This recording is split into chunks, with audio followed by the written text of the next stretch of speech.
Raúl era un chico callado, con gafas gruesas y una mochila siempre llena de libros. Desde que había empezado la secundaria, había pasado desapercibido para casi todos. Sus días en el instituto transcurrían entre el aula, el comedor y la biblioteca. A diferencia de otros chicos de su edad, Raúl prefería el silencio de los pasillos vacíos y la compañía de sus libros. Sin embargo, su manera de ser y sus buenos resultados académicos no tardaron en atraer la atención de un grupo de alumnos que parecía disfrutar haciéndole la vida imposible. Todo comenzó con pequeños empujones en los pasillos, risas ahogadas cuando respondía en clase o susurros maliciosos cada vez que pasaba junto al grupo de los chicos populares. El líder de este grupo, un chico llamado Álvaro, era el típico matón de instituto, arrogante, con una confianza en sí mismo que rayaba en lo insoportable y una habilidad especial para hacer sentir insignificantes a los demás. Álvaro no solo se burlaba de Raúl, sino que alentaba a otros a unirse a él. Los días de Raúl en el instituto comenzaron a volverse insoportables. Sus libros aparecían en el suelo, sus cuadernos rayados y, en varias ocasiones, descubría su casillero forzado, con papeles arrugados y mensajes burlones que decían cosas como ratón de biblioteca o nerd patético. A veces, mientras caminaba por los pasillos, escuchaba cómo sus compañeros susurraban o se reían a sus espaldas. Sabía que hablaban de él, y aunque intentaba ignorarlo, cada vez era más difícil. A pesar de que sus padres notaban su tristeza, Raúl evitaba hablar del tema. No quería preocuparlos ni hacerles pensar que no podía con la situación. Intentaba convencerse de que los insultos y las bromas eran solo una etapa que pasaría pronto. Sin embargo, la situación empeoraba cada día. Álvaro se las arreglaba para que, de una forma u otra, Raúl terminara siendo el centro de todas las humillaciones en el aula. Un día, mientras Raúl salía del baño, se encontró de frente con Álvaro y su grupo de amigos. Sin previo aviso, Álvaro le dio un empujón que lo hizo tambalearse. «¿Qué pasa, ratón de biblioteca?», dijo con una sonrisa burlona mientras sus amigos reían. Raúl sintió cómo se le subía la sangre a la cara. Era una mezcla de rabia y vergüenza. Decidió no responder, pero eso solo alentó a Álvaro a seguir. ¿Vas a quedarte callado? Claro, no tienes el valor de hacer nada. Gritó mientras los demás chicos lo rodeaban, creando un círculo que impedía a Raúl escapar. Raúl sentía que cada risa, cada burla, era como una cuchillada. Durante unos segundos, pensó en huir, pero algo dentro de él se rompió. Recordó todas las veces que había aguantado en silencio, todas las veces que había ignorado los insultos y decidió que ya era suficiente. Con voz firme, aunque temblorosa, levantó la cabeza y miró a Álvaro a los ojos. ¿Por qué te molesta tanto lo que hago o lo que soy?, preguntó Raúl, sorprendido de escuchar su propia voz tan decidida. El grupo se quedó en silencio. Nadie esperaba que Raúl respondiera, mucho menos de esa manera. Álvaro, confundido y algo molesto, trató de reírse para retomar el control de la situación. ¿Qué dices, ratón? ¿Es que ahora te crees valiente?, dijo, aunque se notaba que estaba desconcertado. Raúl lo miró con determinación. Lo que tú haces no es valentía. Insultar y humillar a los demás solo muestra lo inseguro que eres. Tal vez deberías pensar en por qué necesitas hacer sentir mal a otros para sentirte mejor contigo mismo. Álvaro quedó sin palabras.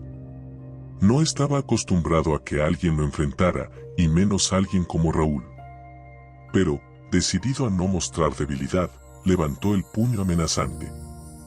¿Y qué vas a hacer? ¿Me vas a dar una charla de autoayuda?, dijo, avanzando hacia él. Raúl respiró profundamente y decidió hacer algo que jamás habría imaginado. Dio un paso adelante, colocándose cara a cara con Álvaro, a escasos centímetros de distancia. No te tengo miedo, Álvaro. Ya no, dijo con firmeza. En ese momento, algo cambió en la mirada de Álvaro. Por un instante, pareció dudar, pero rápidamente volvió a su actitud desafiante. Sin embargo, algo en la mirada de Raúl lo inquietaba. No era la misma mirada sumisa y temerosa de antes. Era una mirada decidida, la mirada de alguien que había alcanzado su límite.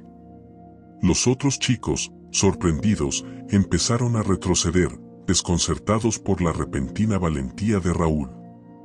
Incluso algunos estudiantes que observaban desde lejos comenzaron a acercarse, intrigados por lo que estaba sucediendo. La escena había atraído la atención de buena parte de la escuela, y todos parecían notar la tensión en el aire. ¿Qué pasa, Álvaro?, preguntó uno de los chicos de su grupo, un tanto nervioso.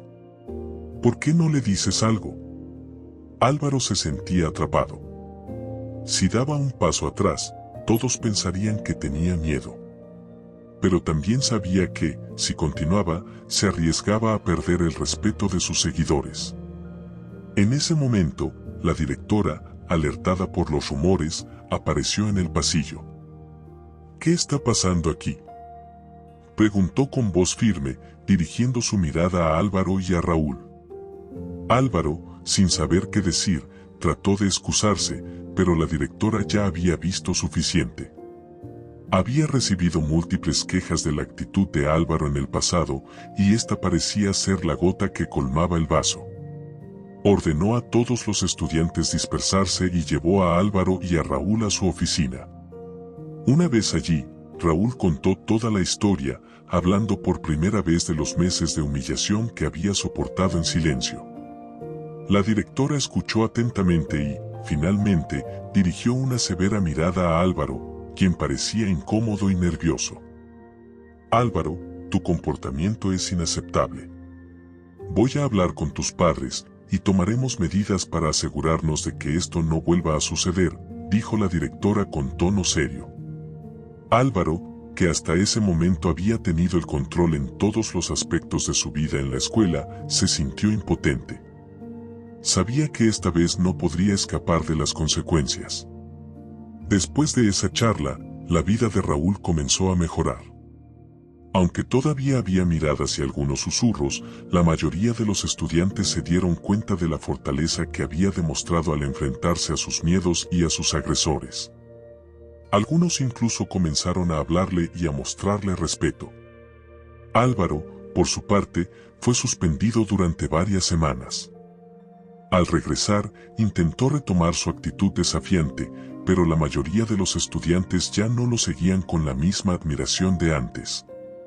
Había perdido el respeto de muchos y, al final, comenzó a entender que su popularidad no había sido real, sino basada en el miedo que infundía. Raúl se convirtió en un ejemplo de valentía para otros estudiantes que también sufrían en silencio. Poco a poco, encontró su lugar en la escuela y aunque nunca buscó ser el centro de atención, se ganó el respeto y la amistad de aquellos que antes lo ignoraban o se burlaban de él. Con el tiempo, Raúl se dio cuenta de que enfrentar sus miedos había sido una de las decisiones más difíciles, pero también una de las más importantes de su vida. Sabía que no todos los días tendría que luchar contra un matón, pero había aprendido una valiosa lección: la verdadera valentía no consistía en enfrentarse a otros, sino en enfrentarse a sí mismo y encontrar el valor para ser quien realmente era, sin dejar que el miedo lo detuviera.